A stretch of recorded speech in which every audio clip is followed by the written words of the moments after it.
नमस्कार, मैं हूँ हिमांक पटेलिया और आज मैं आपको GST quarterly return monthly payment scheme के बारे में सिंपल तरीके से बताने वाला हूँ और आपको कौन सी स्कीम ऑप्ट करनी चाहिए इसके बारे में हम बात करेंगे।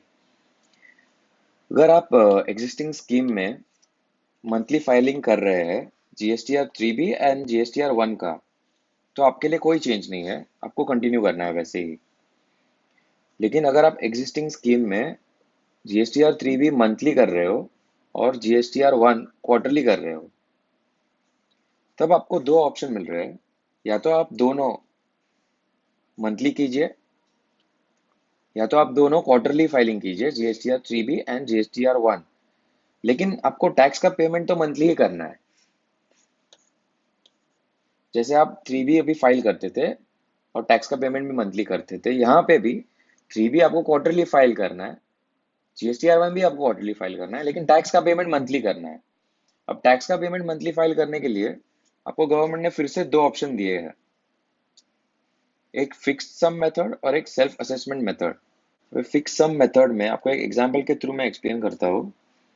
अगर आपका क्वार्टरली फाइलिंग है, जीएसटीआर 3B और जीएसटीआर 1 ने लास्ट क्वार्टर में इतना पेमेंट किया है, सीजीएसटी 100, एसजीएसटी 100 और आईजीएसटी 500, तो उसका 35% आपको नेक्स्ट अप्रैल और मई में भर देना है फ्लैट रेट पे। और अगर आपका प्रीवियस मंथ में 3B मंथली हुआ है, तो आपको ये मंथ में जितना टैक्स भरा है उसका 100% टैक्स नेक्स्ट मंथ 2 मंथ में करना है, अगर आपको क्वार्टरली फाइलिंग करना है तो इस हिसाब से आपको फ्लैट रेट पे टैक्स भर देना है चालान के थ्रू। कोई आपको कैलकुलेशन करने की जरूरत नहीं है। लेकिन सेल्फ असेसमेंट मेथड में एक्चुअल कैलकुलेशन जैसे अब भी करंटली 3B में कर रहे हैं हम, वैसे ही होगा। आउटपुट सप्लाई के सामने आईटीसी लेस होगा और आपको फिर एक चालान पेमेंट आएगा अगर आपका आईटीसी कम है तो। अभी इंटरेस्ट की भी बात कर लेते हैं। फिक्स सम मेथड में इंटरेस्ट नहीं लगेगा। अगर आपने फिक्स सम मेथड से पेमेंट किया है और आपका क्वार्टरली 3B का फाइलिंग होने वाला है, तब आपकी एक्चुअल लायबिलिटी ज़्यादा होगी, तो आपको इंटरेस्ट नहीं लगाया जाएगा।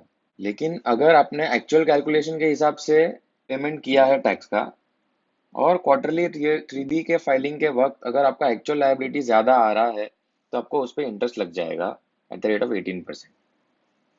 सो मेरी आपसे यही एडवाइस रहेगी कि अगर आप मंथली फाइलिंग कर रहे हो तो वो कंटिन्यू कीजिए। लेकिन अगर आप क्वार्टरली फाइलिंग करना चाहते हो, तो आपको आपके कस्टमर से बात कर लेनी पड़ेगी कि आपके जीएसटीआर 1 के जो बिल्स उनके टू जीएसटीआर 2A में रिफ्लेक्ट होंगे, वो भी क्वार्टरली बेसिस पे होंगे।